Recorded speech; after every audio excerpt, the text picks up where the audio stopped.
بچوں کو السلام علیکم۔ آج ہمارے رمضان کلاسز کا درس نمبر 9 ہے اور آج ہمارا ٹاپک ہے مقدمات نماز۔ جیسے ہم نے کل کے لیکچر کے اندر پڑھا تھا نا کہ نماز سے پہلے وضو کرنا ضروری ہے، اسی طرح مقدمات نماز وہ چیزیں ہیں کہ جن کا نماز سے پہلے خیال رکھنا ضروری ہے۔ مقدمات نکلا ہے مقدمے سے۔ اب مقدمہ کا مطلب کیا ہوتا ہے؟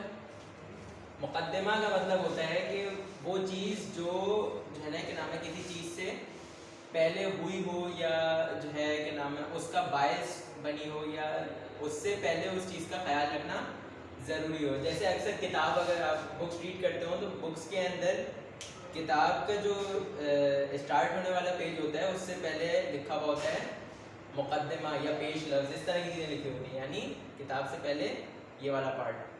صحیح؟ مقدمات نماز کیا چیزیں ہوئی؟ پھر وہ چیزیں کہ جن کا نماز سے پہلے خیال رکھنا ضروری ہے۔ اب یہ ہیں کتنی؟ یہ 6 ہیں۔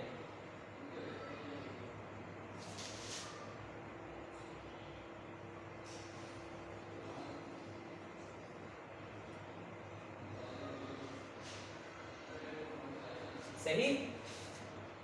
آپ اگر پیج نمبر 14 پہ دیکھیں گے تو مقدمات نماز کی ہیڈنگ کے بعد لکھا ہوا ہے نماز شروع کرنے سے پہلے جن چیزوں کا خیال رکھنا ضروری ہے ان کو مقدمات نماز کہتے ہیں، اور وہ کتنی ہیں؟ وہ 6 ہیں۔ ان مقدمات نماز میں جو سب سے پہلی چیز ہے وہ ہے طہارت ظاہری۔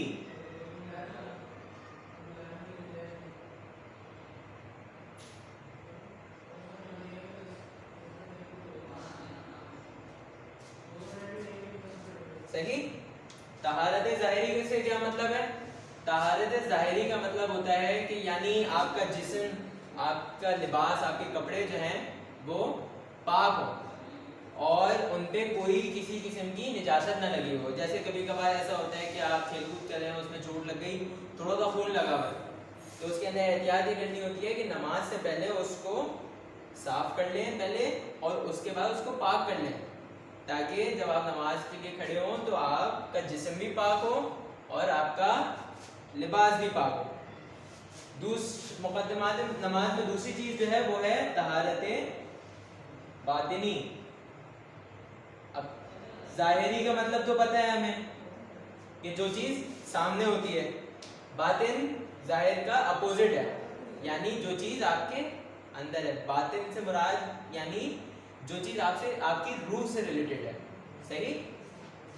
طہارت باطنی سے مراد کیا ہوا؟ طہارت باطنی سے مراد یہ کہ ظاہری طہارت کے ساتھ ساتھ نماز سے پہلے وضو، غسل یا تیمم جو بھی چیز ضروری ہے وہ کرنا، جو کہ طہارت باطنی حاصل کرنے کا ذریعہ ہے۔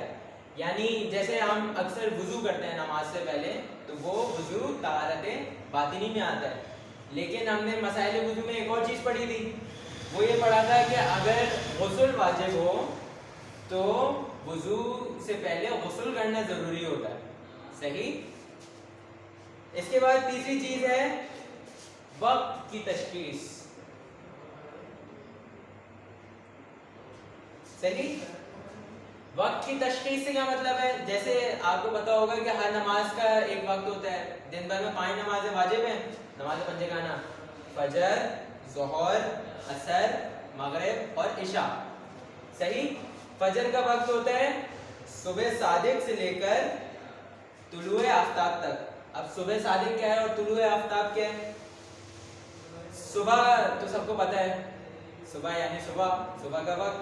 صبح صادق وہ وقت ہوتا ہے کہ جب آسمان میں سارے تارے چھپ جاتے ہیں، مطلب ستاروں کی روشنی نہیں آ رہی ہوتی۔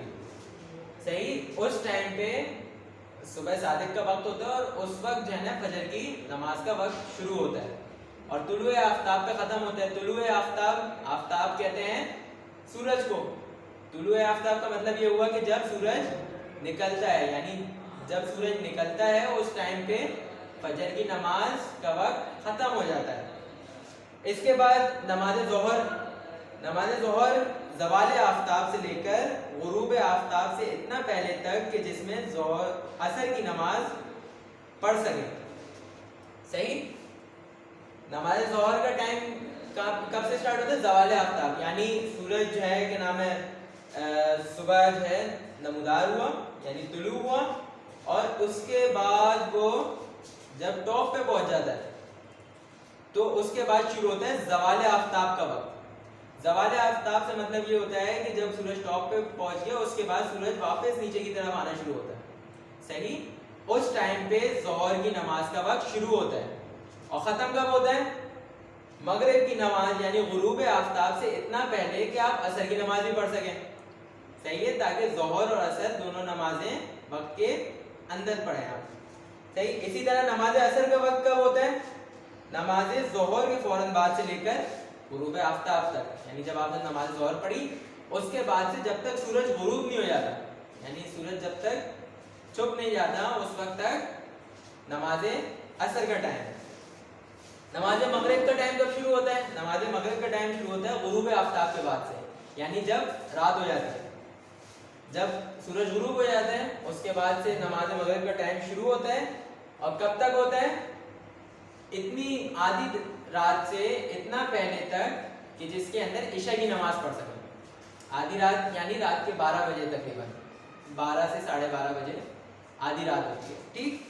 اس سے اتنا پہلے کہ ہم عشاء کی نماز پڑھ سکیں. صحیح. اور پھر نماز عشاء کا وقت نماز مغرب کے فوراً بعد سے شروع ہوتا ہے اور آدھی رات تک عشاء کا وقت ہوتا ہے. صحیح. وقت کے بعد چوتھی چیز آتی ہے قبلے کا تعین، یعنی مقدمات نماز کے اندر چوتھی چیز جس کا خیال رکھنا ضروری ہے وہ ہے قبلہ. جیسے کہ آپ تمام بچوں کو پتا ہوگا کہ ہم خانہ کعبہ کی طرف رخ کر کے اپنی تمام واجب نمازیں پڑھتے ہیں. صحیح. تو اس کے اندر جیسے لکھا ہوا ہے تمام واجب نمازوں کو خانہ کعبہ کی طرف رخ کر کے پڑھنا واجب ہے. اس مقصد کے لیے قبلے کی سمت کا تعین کرنا ضروری ہے، یعنی یہ پتہ لگانا ضروری ہے کہ بھائی خانہ کعبہ ہے کس طرف، تاکہ پھر اس کی طرف رخ کر کے نماز پڑھ سکیں. اس کے بعد انہوں نے قبلے کی شناخت کے طریقے بھی بتائے ہیں. وہ کیا ہیں؟ قبلے کی شناخت کے لیے مسجدوں کی محرابوں. مسجد کی محراب کیا ہوتی ہے؟ جہاں پہ مولانا صاحب کھڑے ہوتے ہیں. ایک چھوٹے سے جو ہے کہ نام یا تو وہاں جانماز بچھی ہوئی ہوتی ہے یا پھر جو ہے زمین میں محراب بنی ہوئی ہوتی ہے جو قبلے کی طرف، جس محراب کا رخ قبلے کی طرف ہوتا ہے تو اس سے پتہ چل جائے گا قبلہ کس طرف ہے. اور جو ہے محرابوں سے اور مسلمانوں کی قبروں سے بھی مدد لے سکتے ہیں، یعنی مسلمانوں کی جو قبریں ہوتی ہیں وہ قبلے کی طرف رخ کر کے بنائی جاتی ہیں. صحیح. تو اگر آپ کسی قبرستان میں ہیں اور آپ کو یہ معلوم کرنا ہے کہ قبلہ کس طرف ہے تو اس کے لیے آپ کو دیکھنا ہوگا کہ کسی مسلمان کی قبر ہے، اس کے ذریعے آپ پتہ لگا سکتے ہیں کہ قبلہ کس طرف ہے. صحیح.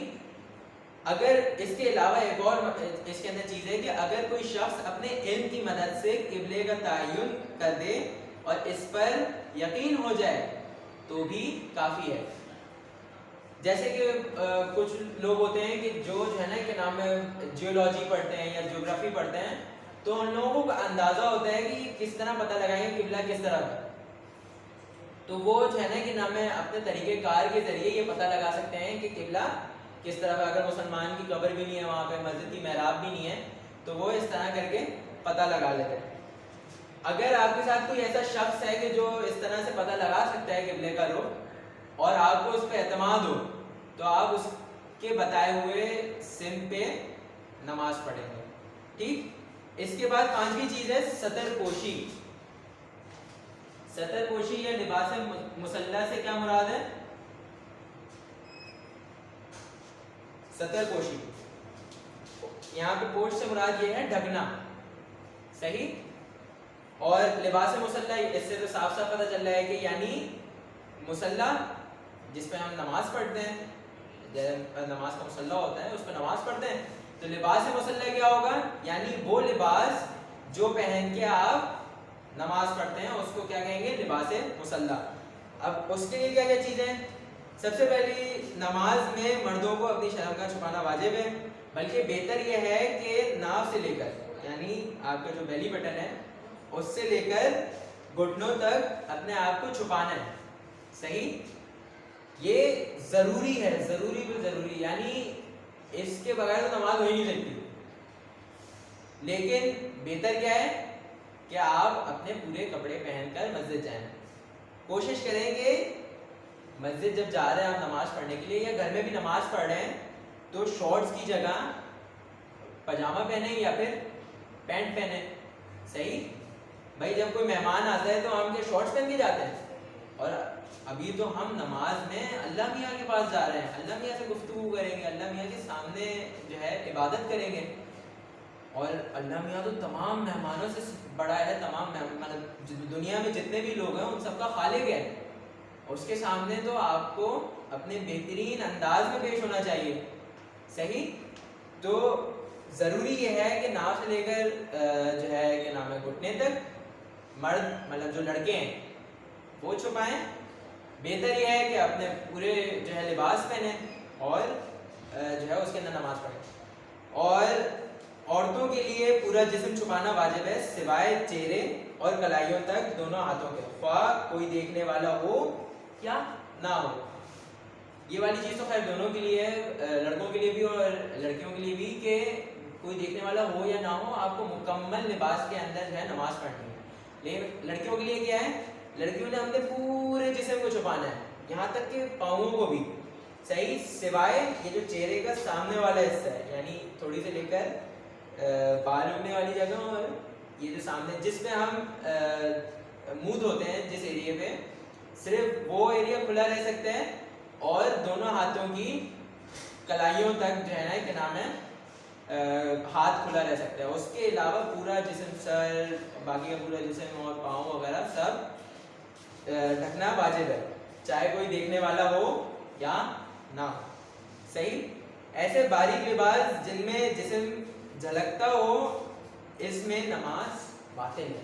یعنی اگر آپ نے کوئی اس طرح کا لباس پہنا ہوا ہے کہ جس کے اندر سے آپ کا اندر ہاتھ یا آپ کا اندر جسم نظر آ رہا ہو تو یعنی اس کے اندر نماز باطل ہے, اس لیے کیونکہ آپ نے اپنے جسم کو صحیح سے چھپایا ہی نہیں.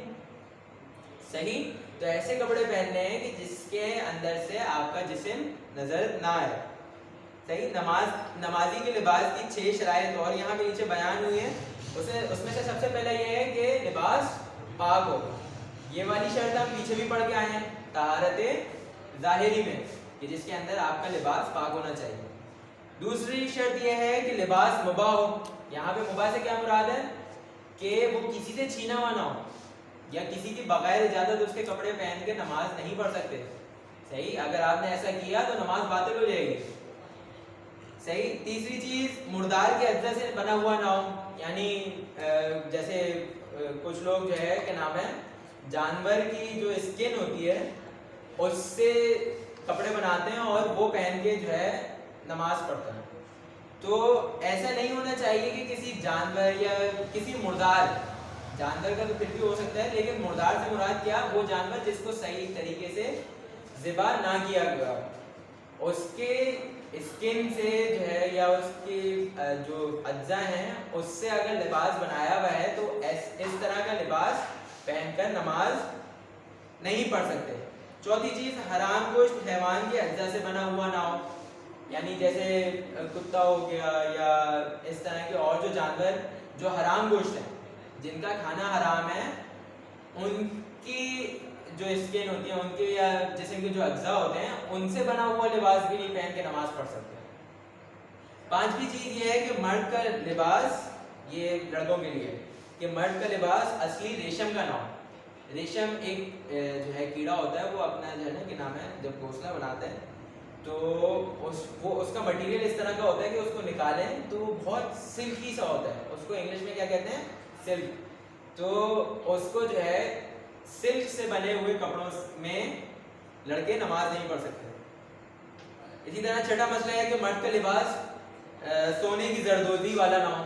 سونے کی زردوزی کیا ہوتی ہے, جیسے آپ یہ دیکھ رہے ہیں نا میری شرٹ کے اندر لائنز ہیں وائٹ کلر کی, اگر یہ لائنز سونے کی بنی ہوئی ہوں تو اس کے اندر نماز نہیں پڑھ سکتے.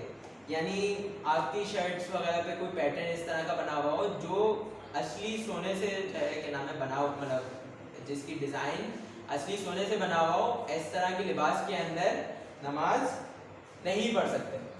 صحیح. اب مقدمات نماز کے اندر چھٹی چیز ہے نمازی کی جگہ.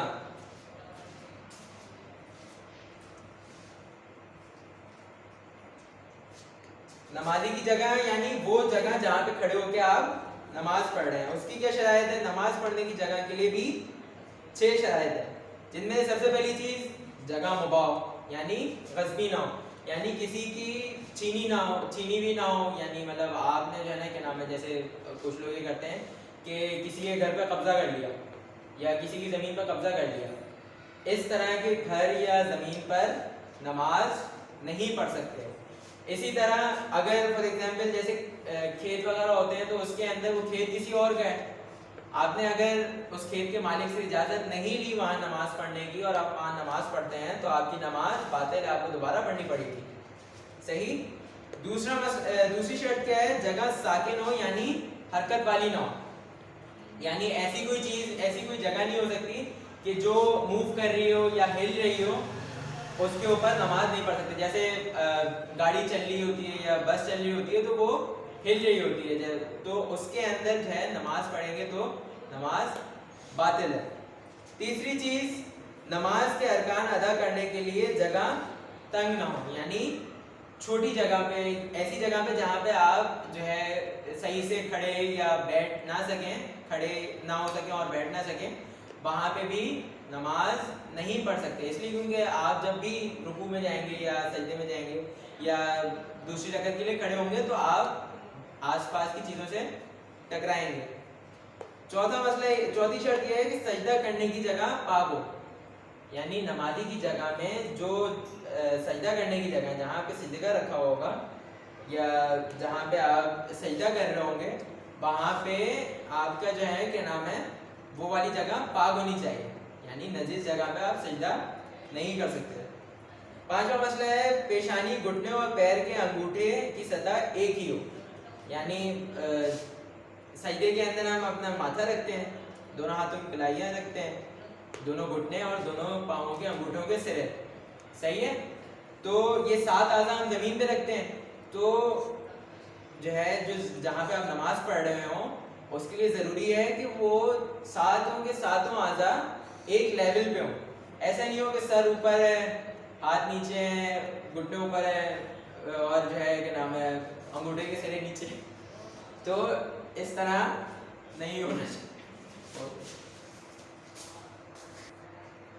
پانچویں شرط کیا ہے؟ پیشانی، گھٹنے اور پیر کے انگوٹھے ایک سطح پہ ہوں، یعنی پیشانی، آپ کے گھٹنے اور آپ کی پاؤں کے انگوٹھوں کے سرے ایک سطح پر ہوں. ایسا نہیں ہونا چاہیے کہ کوئی ایک چیز اوپر ہے اور کوئی ایک چیز نیچے ہے، یا پھر جو ہے کہ نام ہے انکلائنڈ پلین ہوتا ہے کہ جس کے اندر ماتھا جو ہے کہ نام ہے آپ کے انگوٹھوں کے سروں سے اوپر ہوتا ہے. ایسی جگہ پہ نماز پڑھنا غلط ہے، یعنی وہاں پہ نماز باطل ہے. اچھا، ایک سوال یہ ہے کہ دوران سفر ٹرین، ہوائی جہاز یا بس وغیرہ میں نماز کس طرح ادا کریں؟ تو حرکت کرنے والی جگہ پر نماز نہیں ہو سکتی، لہذا ٹرین وغیرہ کے رکنے کا انتظار کرنا چاہیے. رکی ہوئی ٹرین کے اندر بھی نماز ہو سکتی ہے، ایسا نہیں ہے کہ ٹرین کے اندر نماز نہیں ہو سکتی، لیکن کیونکہ ٹرین ہل رہی ہوتی ہے، اپنا راستہ بدل رہی ہوتی ہے، تو اس لیے اس کے اندر نماز نہیں پڑھ سکتے. جب وہ ٹرین رکی ہوئی ہے تو اس کے اندر نماز پڑھ لیں، کوئی حرج نہیں ہے. اگر ٹرین نہ رک رہی ہو اور نماز قضا ہونے والی ہو تو پھر اسی میں نماز پڑھ لیں، لیکن جہاں تک ممکن ہو حرکت کی حالت میں کوئی چیز نہ پڑھیں. یعنی جب اگر مسئلہ اس طرح کا ہے کہ ٹرین جو ہے نا کہ نام ہے سفر میں ہو اور اسٹیشن آنے میں بہت ٹائم ہے، جب تک اسٹیشن آئے گا نماز کا وقت ہی نکل جائے گا، تو بہتر یہ ہے کہ آپ ٹرین کے اندر ہی نماز پڑھ لیں، قضا نہ ہونے دیں نماز کو. صحیح. اتنی اہمیت ہے نماز کو وقت کے اندر پڑھنے کی. صحیح. لیکن اس کے اندر خیال کیا رکھنا ہے کہ جب ٹرین ہل رہی ہو اس دوران کوئی ذکر یا کوئی سورہ وغیرہ نہ پڑھے. سوال کیا، چلتے ہوئے ٹرین میں نماز پڑھتے ہوئے قبلے کا خیال رکھنا ضروری ہے؟ جی ہاں، ہم نے یہاں مقدمات نماز کے اندر پڑھا تھا کہ چوتھا مقدمہ قبلہ ہے، یعنی قبلے کی طرف رخ ہونا ضروری ہے.